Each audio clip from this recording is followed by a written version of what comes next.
Star Trek's new installment, Starfleet Academy, aired its first season this year. Yet even before that began, promotional material for the show had a lot of people up in arms, for the usual reasons of calling it too woke, pointing out things that supposedly break canon, etc. I know that after 2025 gave us both the Section 31 movie and Season 3 of Strange New Worlds, it was a little hard to be optimistic about where Trek was going. Let me assure you though, any misgivings you might have about Star Trek's Starfleet Academy can be very easily dispelled. One thing that people started criticizing as soon as it was revealed was this promotional image. The main complaint was that they all look human except for the Klingon. Taking a closer look though, the other characters are actually a photonic being, Kionian, Betazoid, and Darshaw hybrid, with only Caleb being fully human. Kionians can change form to either look human-like or like this, and the captain character is also part lanthanite. People also pointed out the position they're all lying in and how it seems to imply romantic pairing, but only two of these characters end up in a romantic relationship with each other by the end of the season. I think them lying on top of each other is most comparable to this scene from the Lower Decks episode Caves. Then there's the fact that Lura Thok is a female Jem'Hadar. Turns out she's actually half Klingon on her mother's side.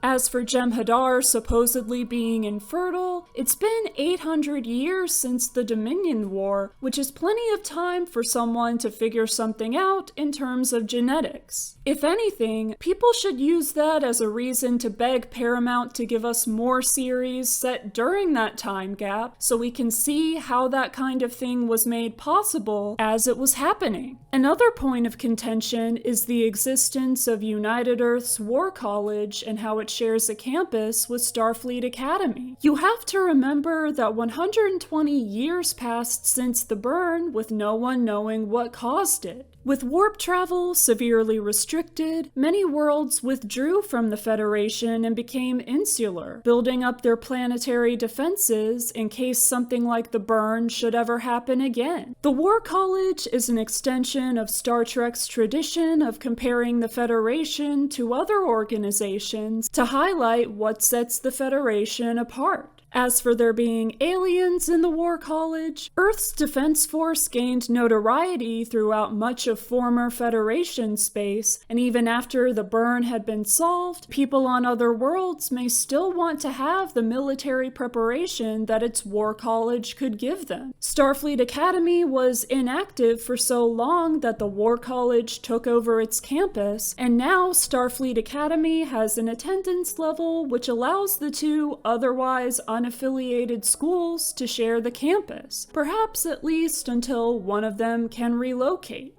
Next up, a few more individual complaints that can be immediately debunked. I saw one person disappointed that the burn wasn't treated as a mystery to be solved, obviously unaware that it was the overarching plot of Star Trek Discovery Season 3 since they hadn't watched that show. Another person criticized Captain Nala Ake using the term best and brightest to describe the Academy's student body, claiming it was elitist. Ake states at another point that some of the students came to campus in cargo holds, and for Caleb, he would have otherwise gone to prison. Best and brightest is about choosing to put one's best self forward, not about coming from ideal circumstances. So what's there to praise about the series? Lots of things, actually. For one, it doesn't try too hard to appeal to a Generation Z audience. It's enjoyable for all ages, regardless of having a younger target demographic, just like Star Trek Prodigy was. Speaking of Prodigy, despite Paramount removing that series from their streaming service and attempting to make it a tax write-off, Starfleet Academy has directly confirmed that Prodigy's events are still canon, something I was previously worried wouldn't be the case in any Trek made after its cancellation. We even get to finally see another Brickar besides Rock Talk. Caleb Meir also reminds me a lot of Dal RL. Starfleet Academy is more episodic than serialized, and its episodes don't begin with recaps. I've noticed that its episodes tend to have longer runtimes compared to other streaming service originals, probably to get around the low episode count of only 10 per season. The episodes don't drag on though, and they often focus on one character at a time. The overall tone has a good blend of humor and heart, having serious moments when appropriate, with plenty of breathing room in between them. Jet Reno is part of the recurring cast since she took an instructor job at the school, and now it seems like she can finally get the screen time she always deserved. We finally learn the name of the planet from the Voyager episode, Blink of an Eye, and there's representation of the deaf community with a character who uses sign language. Furthermore, Starfleet Academy is timely in ways that serve modern audiences well. The story begins with a mother unfairly separated from her child by a flawed government. Mental health is treated as being equally important as physical health, with trauma counselors standing by to receive cadets after a perilous mission, and a bridge officer ordered to go to sickbay for a panic attack. The characters Sam and Caleb each display in their own ways how not having a childhood or parental figure can be damaging to a person's development.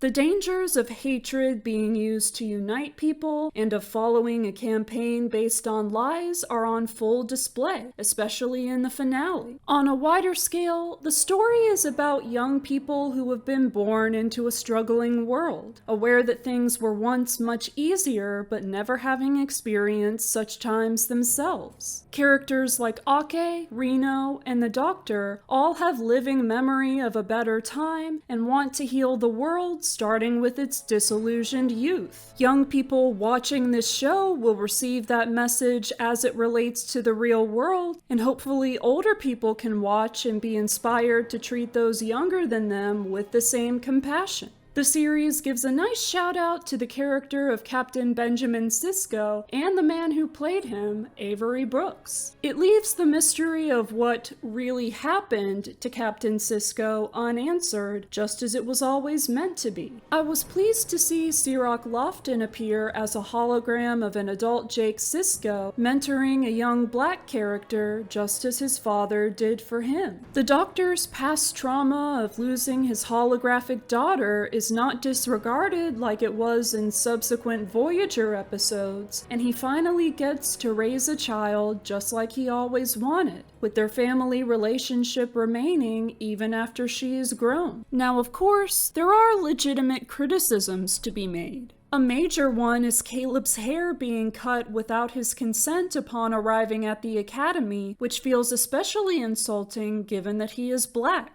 It's only the first season though, so the show has a chance to redeem itself by letting Caleb grow his hair out again in the future, maybe even letting it be representative of his character arc, just like Michael Burnham's hair in Discovery. At least one student is shown to be a wheelchair user, yet the layout of the atrium seems rather dependent on stairs. The stairs look like they could easily transform into a ramp, but I'd like to actually see that happen. Like most, if not all, series with only 10 episodes per season, the show was held back by that low count. Each member of the main cast gets an episode focused on them in season 1 except for Genesis, making her feel underdeveloped. Like the issue with Caleb's hair, this can be resolved in the future. The entirety of season 1 covers a whole school year, and it definitely doesn't feel like that much time has passed in universe. I think a better setup would be each season as one semester rather than a full school year. I don't blame the writers for any of this, of course. That's all on the executives.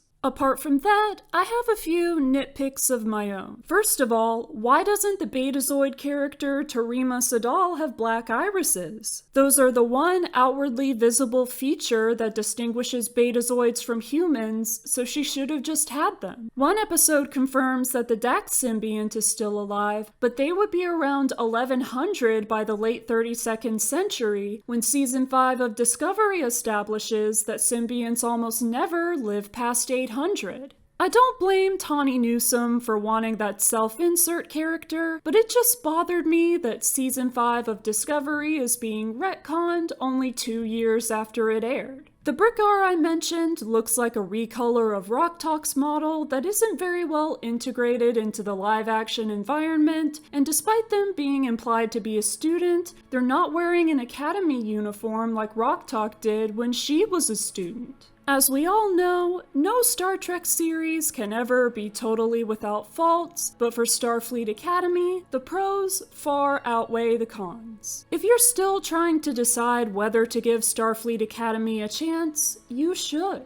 I would recommend watching through Star Trek Discovery first since it provides so much setup, but if you don't want to watch that series' 65 episodes before watching this series' 10 so far, that's understandable. At the very least, don't listen to people who haven't even watched Starfleet Academy, and instead take the word of those of us who have. The show might not be for everyone, but I genuinely think there's at least something for every Trekkie and even non-Trekkie within it. I really encourage you to go for it, because you'll be missing out on some quality Trek if you don't. Like with my Lower Decks video from a couple years back, I'm writing this last bit upon learning of the series Cancellation. It's honestly shocking to me that Starfleet Academy is being cut off after a mere 2 seasons, totaling only 20 episodes overall. The writers may not have known this ahead of time, so season 2 may very well end on a cliffhanger that will now never be resolved on screen. Maybe it's the unearned preemptive backlash, maybe it's the new management at Paramount with all the recent mergers and purchases, maybe it's the streaming numbers not quite reaching what executives were hoping for. The decision is extremely cruel, unfair, and unreasonable. In any case, that won't stop me from singing Starfleet Academy's praises like it deserves, up until the end of the series and long after. If you've seen Starfleet Academy, what do you think of it? If you haven't watched it yet, did this video make you want to do so? Let me know in the comments. Thank you for watching this video. I talk a lot of Trek on this channel, and if you'd like to listen, watch my other videos on the franchise, and subscribe for more to come. Live long and prosper, and I'll see you next time.